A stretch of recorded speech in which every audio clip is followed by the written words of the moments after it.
Shalom teman-teman dan juga shalom Pak Erik. Pada pagi hari ini kita akan mendengarkan renungan pagi yang dipimpin oleh saya. Dan seperti biasa sebelum kita memasuki renungan kita pada pagi hari ini, alangkah baiknya kita berdoa kepada Tuhan terlebih dahulu. Tuhan Yesus, terima kasih karena pada pagi hari ini kami dapat berkumpul di sini untuk mendengarkan renungan pagi ya Tuhan. Kiranya Engkau memberkati renungan kami pada awal, pertengahan, hingga akhir ya Tuhan. Dalam nama Tuhan Yesus kami berdoa, amin. Nah, teman-teman, tema renungan kita pada pagi hari ini merupakan tentang iman. Jadi, seperti judul pada renungan hari ini, aku punya iman tetapi tidak tahu apa itu iman. Oke, jadi pada renungan kali ini kita akan membahas tentang apa itu iman menurut Alkitab. Jadi, ayat renungan yang kita baca pada hari ini adalah tentang Ibrani ayat pasal yang ke-11, yaitu tentang saksi-saksi iman. Jadi, pada pasal 1 berbunyi, iman adalah dasar dari segala sesuatu yang kita harapkan dan bukti dari segala sesuatu yang tidak kita lihat. Sebab oleh imanlah telah diberikan kesaksian kepada nenek moyang kita. Karena iman kita mengerti bahwa alam semesta telah dijadikan oleh firman Allah, sehingga apa yang kita lihat telah terjadi dari apa yang tidak dapat kita lihat. Jadi teman-teman, seperti yang dituliskan oleh Alkitab, jadi apa sih iman itu? Jadi iman itu merupakan dasar dari segala sesuatu yang kita harapkan. Dan juga iman merupakan bukti dari segala sesuatu yang tidak kita lihat. Sebab karena iman itu telah diberikan kesaksian kepada nenek moyang kita.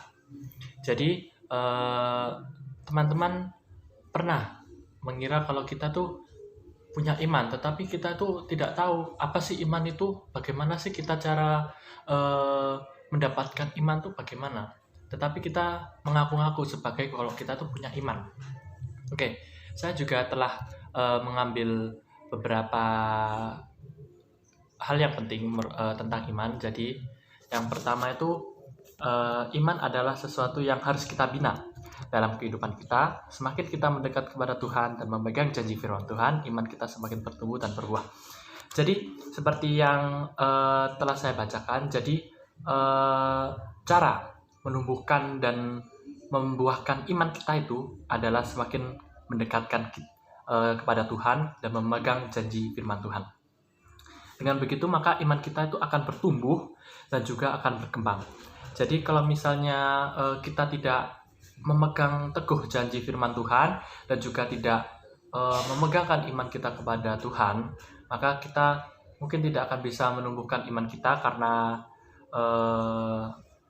iman tersebut mungkin bisa dibilangkan hanya omong kosong, yaitu mungkin tidak ada gunanya. Oke, selanjutnya yang kedua, iman merupakan satu masalah besar dalam kehidupan orang Kristen. Tapi untuk dapat hidup dalam iman, kita harus memahami apa iman itu dan bagaimana cara kita bertumbuh dalam iman. Jadi, iman juga satu masalah terbesar dalam kehidupan orang. Karena mungkin kita ingin menumbuhkan iman kita, tetapi kita terlalu terbawa dengan kehidupan yang mungkin hanya sementara ini. Jadi mungkin kita melakukan hal yang menurut kita menyenangkan, tetapi juga dapat menurunkan iman kita. Seperti contohnya, kita juga kemarin kita berusaha berdoa kepada Tuhan bahwa kita ingin menumbuhkan iman kita, tetapi pada keesokan harinya kita malah melakukan hal-hal yang kurang berkenan bagi Tuhan. Nah, maka dari itu kita juga harus memahami tentang kondisi kita, tentang tujuan kita, bagaimana cara kita menumbuhkan iman kita, supaya kita dapat menambahkan iman kita kepada Tuhan. Oke, yang ketiga, di tengah kehidupan yang serba tidak menentu ini, kita belajar pun tetap bertahan dalam iman kita kepada Yesus Kristus, dan juga ada banyak rintangan dan tantangan. Tapi kita percaya bahwa dengan Yesus kita pasti bisa terus bertahan dalam iman.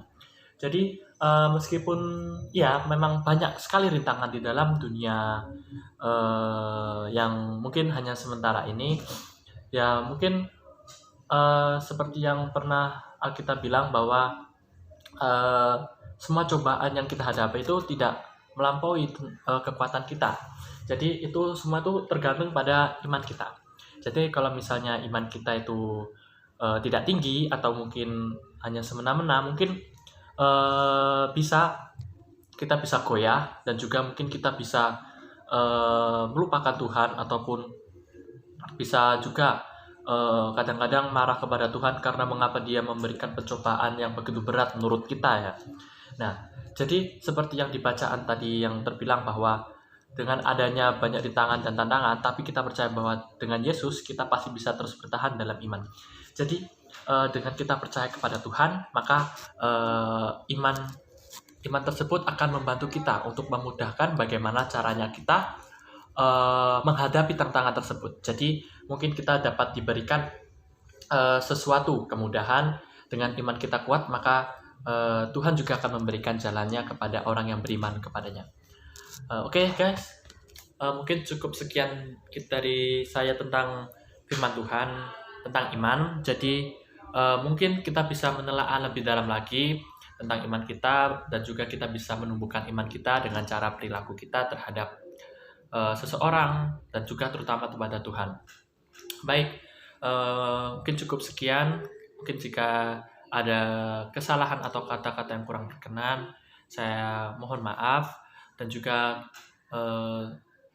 semoga Tuhan Yesus memberkati kita. Sebelum kita menutup firman Tuhan kita pada hari ini, mari kita berdoa menutupi firman ini. Tuhan Yesus, Allah Bapa kami yang di surga, terima kasih ya Tuhan, karena pada hari ini kami telah mendengarkan renungan pagi yang berisikan dan juga bertemakan tentang iman. Kami percaya Tuhan bahwa Engkau selalu menyertai orang yang beriman kepadamu ya Tuhan. Kiranya Engkau memberikan penguatan iman pada kami ya Tuhan, agar tetap selalu berada dalam dampingan-Mu ya Tuhan, dan juga tumbuhkanlah iman kami ya Tuhan, dan janganlah Engkau memberikan pencobaan terhadap iman kami ya Tuhan. Kami akan selalu beriman kepada-Mu ya Tuhan sampai akhir hayat-Mu. Dan doa kami ya Tuhan, kiranya terjadilah sesuai dengan kehendak-Mu ya Tuhan. Dalam nama Tuhan Yesus kami berdoa dan mengucap syukur. Haleluya. Amin.